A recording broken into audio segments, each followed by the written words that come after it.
एक बार की बात है जब गौतम बुद्ध जी मगध राज्य के एक गांव में ठहरे हुए थे। गांव से थोड़ा बाहर एक मोची अपने परिवार के साथ रहता था। उस मोची के घर के पास एक तालाब था। एक दिन रोज की तरह सुबह मोची तालाब किनारे पानी लेने गया। वहां उसने तालाब में एक बहुत ही अद्भुत पुष्प देखा। वह पुष्प देखने में बहुत ही था और चमत्कारिक भी प्रतीत हो रहा था। मोची ने तुरंत ही अपनी पत्नी को बुलाया और वह पुष्प उसे दिखाया। मोची की पत्नी आध्यात्मिक और धर्म में आस्था रखने वाली थी।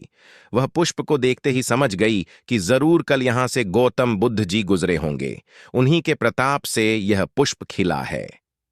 पुष्प को चमत्कारिक मानकर मोची ने एक योजना बनाई। उसने अपनी योजना के बारे में पत्नी को बताया कि वह इस पुष्प को राजा को देगा और उनसे खूब सारी स्वर्ण मुद्राएं लेगा।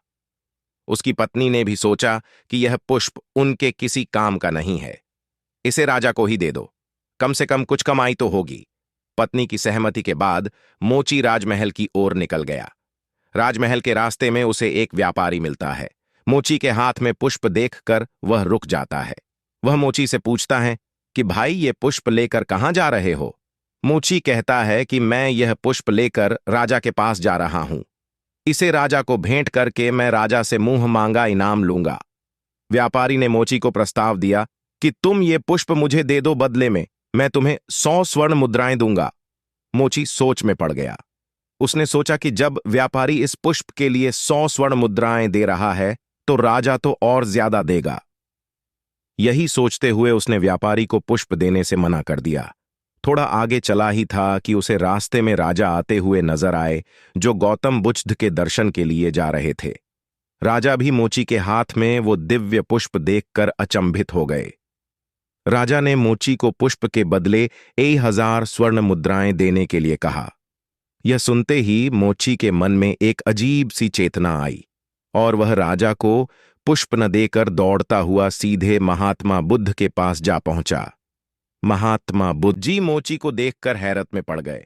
उन्होंने मोची से पूछा तो मोची ने उन्हें सारी बात बताई।